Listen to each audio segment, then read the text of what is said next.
कहते हैं मुर्दे कभी बोलते नहीं, लेकिन कभी कभी इतिहास की कब्र से कुछ ऐसी चीखें बाहर आती हैं जो जिंदा लोगों की नींद हराम कर देती है।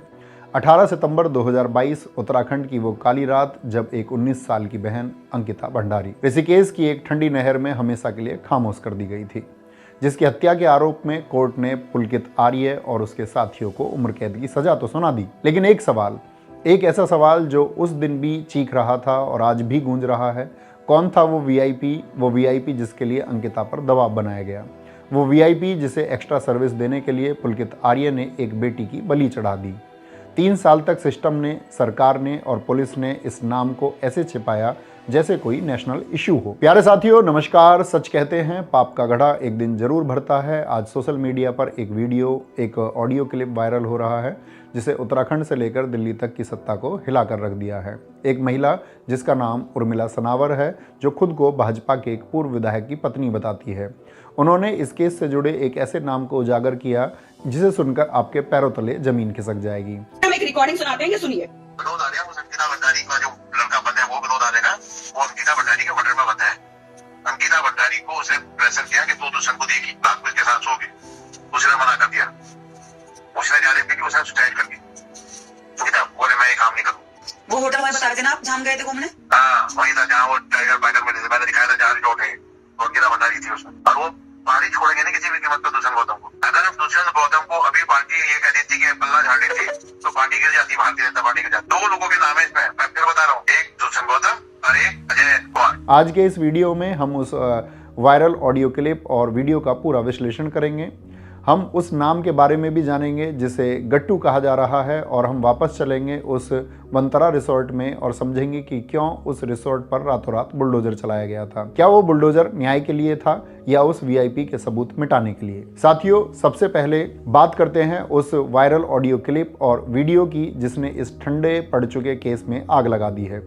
22 दिसंबर को अचानक एक महिला का वीडियो सोशल मीडिया के माध्यम से वायरल होने लगता है जिसका नाम उर्मिला सनावर है। यह कोई आम महिला नहीं है, यह टीवी एक्ट्रेस होने के साथ साथ हरिद्वार की ज्वालापुर सीट से भाजपा के पूर्व विधायक सुरेश राठौड़ की कथित पत्नी होने का दावा करती है। जून 2025 में भाजपा ने सुरेश राठौड़ को 6 साल के लिए पार्टी से निष्कासित कर दिया था। वजह थी उनका उर्मिला सनावर, जो अब वायरल वीडियो में आरोप लगा रही है, के साथ कथित दूसरी शादी का विवाद।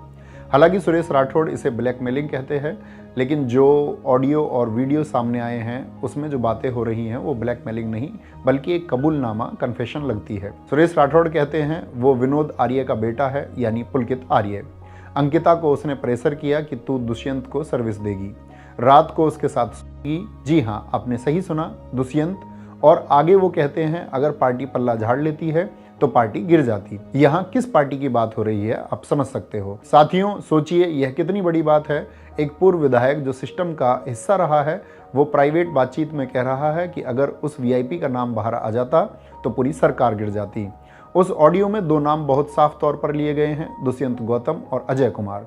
दुष्यंत गौतम जो भाजपा के वर्तमान में राष्ट्रीय महामंत्री और उत्तराखंड के प्रदेश प्रभारी हैं। एक ऑडियो में उन्हें गट्टू के नाम से बुलाया गया है, और अजय कुमार प्रदेश महामंत्री संगठन यानी स्टेट जनरल सेक्रेटरी ऑर्गेनाइजेशन है।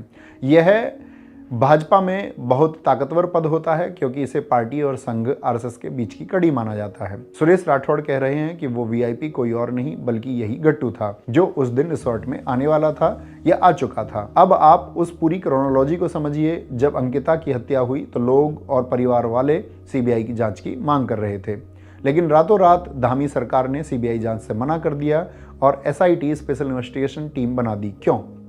इस वायरल ऑडियो में इसका भी जवाब है। राठौड़ कह रहे हैं अरे भैया, सीबीआई है, पार्टी बचा लेती है, सीबीआई क्या करेगी, महामंत्री है वो। पार्टी बचा लेती है, सीबीआई क्या करेगी, महामंत्री है वो। मुख्यमंत्री ने बचा रखा ना उसको। मुख्यमंत्री ने बचा रखा है उसको, यह लाइन मुख्यमंत्री ने बचा रखा है उसको, यह लाइन साबित करती है कि अंकिता भंडारी को न्याय न मिलना, पुलिस की ढिलाई और सबूतों का मिटना, यह सब कोई गलती नहीं थी, यह एक साजिश थी, एक बड़े नेता को बचाने की साजिश। उर्मिला सनावर ने तो यहाँ तक दावा किया है कि पुलिस अब उसे हंट कर रही है, उसे डरा रही है, क्योंकि उसने वो राज खोल दिया है जो 3 साल से दफन था। मुझे यह नहीं समझ आ रहा है कि जब उर्मिला सनावर ने खुद कह दिया है कि उत्तराखंड सरकार और पुलिस मुझे जहां भी बुलाएगी मैं आ जाऊंगी, तो फिर उनके साथ ऐसा दुर्व्यवहार क्यों किया जा रहा है। अब जब हमारे सामने वीआईपी का एक संभावित चेहरा आ चुका है तो चलिए वापस चलते हैं 2022 में और देखते हैं आखिर अंकिता के साथ हुआ क्या था। यह समझना जरूरी है ताकि आप जान सकें कि एक गरीब घर की बेटी कैसे अमीरों की हवस और सत्ता के नशे का शिकार बनी। अंकिता भंडारी पौड़ी गढ़वाल के डोब श्रीकोट गांव की एक सीधी सादी लड़की। पिता वीरेंद्र सिंह भंडारी एक गरीब सिक्योरिटी गार्ड थे जिन्होंने तंगहाली में भी बेटी को पढ़ाया। अंकिता के सपने बड़े थे, लेकिन कोरोना में पिता की नौकरी छूटने और कॉलेज फीस ना भर पाने के कारण उसे अपना होटल मैनेजमेंट का कोर्स बीच में ही छोड़ना पड़ा। सोचिए, उस मजबूरी को फीस ना जमा कर पाने के कारण किसी के सपने अधूरे रह गए। जब चारों तरफ अंधेरा था तब कहानी में एक नए किरदार की एंट्री होती है, पुष्पदीप। जम्मू का रहने वाला पुष्पदीप जो सितंबर 2021 में इंस्टाग्राम के जरिए अंकिता की जिंदगी में आया था। कहने को यह सोशल मीडिया की दोस्ती थी, लेकिन वक्त के साथ यह भरोसा इतना गहरा हो गया कि अंकिता ने अपने परिवार की तंगी और अपनी मजबूरी को सबसे पहले उसी से साझा किया। उसने कहा, पुष्प, मुझे किसी भी हाल में एक नौकरी चाहिए।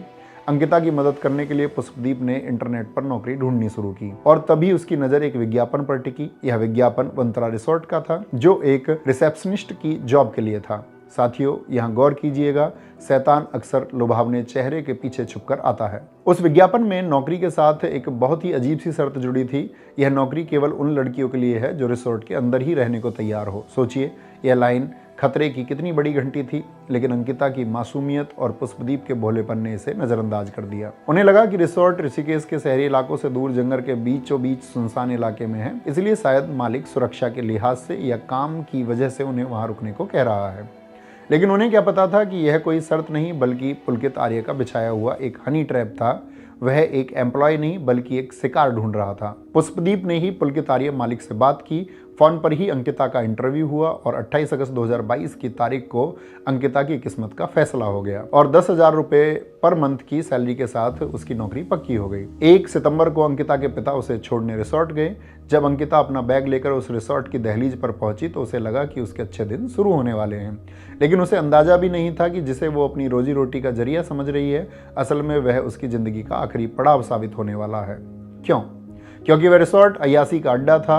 अब मैं आपको पुलिस की फाइलों और चार्जशीट के उन पन्नों पर ले चलता हूं जहां गवाहों के बयान दर्ज हैं। ये वो लोग हैं जिन्होंने उस रिसोर्ट के अंदर अंकिता के मौत से पहले की घटनाओं को देखा था। शुरुआत होती है अंकिता के रिसोर्ट पहुंचने की पहली ही रात से, यानी 1 सितंबर से। अभी नौकरी की स्याही सूखी भी नहीं थी कि एक शराबी गेस्ट ने अंकिता को जबरन गले लगाने की कोशिश की। अंकिता सहम गई, उसने विरोध किया और यह बात तुरंत रिसोर्ट के मालिक पुलकित आर्य को बताया। पुलकित आर्य ने इस बात को यह कहकर टाल देता है कि गेस्ट नशे में था, शायद इसीलिए गलती हो गई हो। अंकिता ने यह बात फोन पर अपने दोस्त पुष्पदीप को भी बताई, लेकिन यह तो बस शुरुआत थी। 10 सितंबर आते आते पुलकित का असली चेहरा सामने आने लगा। दरअसल एक रात रिसोर्ट मालिक पुलकित आर्य, मैनेजर सौरभ भास्कर और स्टाफ मेंबर अंकित गुप्ता अंकिता के साथ छेड़छाड़ करते हैं और उसके कमरे में बैठकर शराब पीते हैं। अंकिता ने रोते हुए पुष्प को फोन किया, लेकिन जब पुलकित को भनक लगी तो उसने अंकिता का फोन छीन लिया। उसने अंकिता को बाहरी दुनिया से काटने की कोशिश की। स्टाफ की गवाही देखिए। रिसोर्ट में आयुष नाम का एक इलेक्ट्रीशियन था। अंकिता ने उसे मैसेज भेजा था जो आज भी रोंगटे खड़े कर देता है। उसने लिखा था, आयुष, ये लोग बहुत गंदे हैं, हवस के पुजारी हैं, मुझे यहाँ काम नहीं करना, मेरे लिए कोई जॉब हो तो बताओ। उसने साफ बताया था कि पुलकित ने शराब के नशे में उसे किस करने की कोशिश की थी। इसी बीच अंकिता ने जॉब छोड़ने का पूरा मन बना लिया था और फिर आया वो गेम चेंजिंग मैसेज 17 सितंबर को। अंकिता ने पुष्प को बताया कि अब पानी सिर से ऊपर जा चुका है। उसने लिखा, अंकित गुप्ता मेरे पास आया था, वो कह रहा है कि मंडे को एक वीआईपी गेस्ट आ रहा है, तुम्हें उसे एक्स्ट्रा सर्विस देनी होगी। अंकिता का जवाब एक तमाचा था उन अमीरों के मुंह पर। उसने लिखा, मैं गरीब हूं तो क्या 10,000 रुपए में बिक जाऊंगी। साथियों, थोड़ा ध्यान से समझिए। अंकिता ने मैसेज में लिखा, मंडे को गेस्ट आएगा और संडे 18 सितंबर की रात को उसे रास्ते से हटा दिया गया क्योंकि उसने उस वीआईपी की सेवा करने से मना कर दिया था। अब सवाल वही है, आज वायरल हो रहे वीडियो में जिस गट्टू या दुष्यंत गौतम का नाम उछाला जा रहा है, क्या वो सोमवार को आने वाला वही वीआईपी था? यह जांच का विषय है। हालांकि ऑडियो क्लिप में तो साफ साफ गट्टू यानी कि दुष्यंत गौतम का नाम लिया जा रहा है। अब हम चलते हैं उस काली शाम पर जब अंकिता की जिंदगी का फैसला हुआ। शाम के 5:30 बजे तक अंकिता ठान चुकी थी कि अब वह एक पल भी यहाँ नहीं रुकेगी। यहाँ गवाहों की कड़ियाँ कैसे जुड़ती है, इसे ध्यान से देखिए। अंकिता ने अपना बैग पैक कर लिया और उसे बाहर ले जाने के लिए स्टाफ सौरभ बिष्ट को कॉल किया। सौरभ उस वक्त गाड़ी चला रहा था, इसलिए फोन उसके बगल में बैठे करण ने उठाया। अंकिता की रोती हुई आवाज सुनकर करण समझ गया कि मामला गंभीर है। चूंकि वो खुद बाहर था, उसने तुरंत चंद्रकिरण इलेक्ट्रीशियन से कहा कि भाई मैम का बैग गेट पर रखवा दे। जब चंद्रकिरण वहां पहुंचा तो उसने देखा अंकिता डरी हुई दरवाजे के पास खड़ी है, लेकिन तभी आरोपी अंकित गुप्ता और सौरभ भास्कर वहां आ धमके। उन्होंने चंद्रकिरण को यह कहकर वहां से भगा दिया कि यहाँ तुम्हारा क्या काम, जाओ जाकर मोटर चेक करो। फिर कुछ देर बाद हाउसकीपिंग का काम करने वाले अभिनव और कुश, जो अंकिता के कमरे के पास से गुजर रहे थे, इन्होंने अपनी आंखों से देखा कि अंकिता कमरे के बाहर फोन पर किसी से मदद मांग रही थी, चिल्ला रही थी, मेरी हेल्प करो। लेकिन तभी पुलकित आर्य वहां आया। उसने अंकिता का फोन छीन लिया और उसका हाथ पकड़कर जबरदस्ती कमरे में ले गया। अभिनव ने पुलिस को बताया कि उस वक्त अंकित गुप्ता अजीब हरकतें कर रहा था। वो शायद नशे में था और वहां नाच रहा था। शाम के करीब 8 बजे अंकिता ने पुष्प को कॉल किया और बताया, पुलकित ने मेरे साथ बदतमीजी की है, मेरा मुंह दबाया है, पर पुष्प से ज़्यादा बातें ना कर पाई। यहाँ एक बड़ा सवाल आता है, इतनी बदतमीजी के बाद अंकिता उनके साथ बाहर घूमकर जाने को तैयार क्यों हुई? पुलिस की जांच बताती है कि जब पुलकित को लगा कि अंकिता अब चुप नहीं बैठेगी तो उसने गुड बॉय बनने का नाटक किया। उसने माफ़ी मांगी और कहा, ठीक है तुम नौकरी छोड़ देना, लेकिन अभी बहुत गुस्से में हो, चलो हम ऋषिकेश तक ड्राइव पर चलते हैं, कुछ खाएंगे, तुम्हारा मूड फ्रेश हो जाएगा और हम बात कर लेंगे। अंकिता शायद उस बंद कमरे के डर से भागना चाहती थी। उसे लगा कि बाहर सार्वजनिक जगह पर वो सुरक्षित होगी, इसलिए वो उनके साथ बाइक पर बैठकर घूमने चली गई। सीसीटीवी फुटेज और जांच से पता चला कि करीब रात के 8:30 बजे ये लोग ऋषिकेश एम्स के पास पहुंचे। वहां उन्होंने एक दुकान पर कुछ खाया पिया। यह बात इसीलिए अहम है क्योंकि अंकिता की पोस्टमार्टम रिपोर्ट में उसके पेट में अधपचा खाना मिला था। इसका मतलब है कि नहर में गिरने से ठीक पहले वो जिंदा थी और उसने खाना खाया था। फिर वापस लौटते हुए करीब रात के 9 बजे चीला बैराज चेक पोस्ट को पार करके वे सभी चीला नहर के किनारे एक सुनसान जगह पर बाइक को रोकते हैं और अंकिता के साथ मारपीट करके उस 19 साल की जान को ठंडे पानी में धक्का दे देते हैं। वो डूबती रही और वो तीनों वहां से वापस रिसोर्ट आ गए। आकर क्या किया? आकर उन्होंने एक सेफ मनवीर द्वारा बनाए गए मलाई कोफ्ता और चिकन को खाया। सोचिए उस वहसीपन की हद, एक लड़की को मारकर वो सुकून से खाना खा रहे थे। सेफ मनवीर ने यह भी बताया कि अंकिता मैडम को कमरे में खाना ले जाकर देने के लिए उस दिन अंकित गुप्ता खुद किचन में आया था, जबकि ऐसा नहीं होता था क्योंकि रूम में खाना वगैरह देने के लिए दूसरे स्टाफ के मेंबर थे, पर उस दिन अंकित आया था। मनवीर ने यह भी बताया कि जब सुबह सबको पता चले कि मैडम अपने कमरे में नहीं है तो सब लोग उसे ढूंढने लगे और वह खुद भी बाइक लेकर आसपास के क्षेत्रों में अंकिता को ढूंढने लगा, पर वह मिली नहीं। उसने यह भी बताया कि जब वह मैडम के कमरे में गया तो वहां पर रात में जो अंकित गुप्ता प्लेट में खाना लेकर गया था वो ऐसे ही रखा था। हत्या तो 18 सितंबर की रात को हो गई थी, लेकिन असली खेल, असली कवरअप 19 सितंबर की सुबह से शुरू हुआ। अंकिता के पिता को जब यह पता चला कि उसकी बेटी रिसोर्ट से लापता है तो वह रिपोर्ट लिखवाने के लिए थाने थाने भटकते रहे। कभी मुनि की रेती थाना, कभी पौड़ी थाना, तो कभी ऋषिकेश कोतवाली। अंततः 1-2 और थानों में चक्कर लगाने के बाद उन्हें पता चला कि रिसोर्ट का जो एरिया है वह पटवारी चौकी के अंतर्गत आता है। जब अंकिता के पिता 20 सितंबर को रिसोर्ट एरिया के कंडखाल पटवारी चौकी पहुंचे तो उन्हें पता चला कि पटवारी वैभव प्रताप पहले से ही पुलकित आर्य की गोद में बैठा था। पुलकित ने खुद जाकर अंकिता की गुमशुदगी की रिपोर्ट लिखवा दी थी कि अंकिता निजी संबंधों को लेकर तनाव में थी और अपने आप कहीं चली गई है।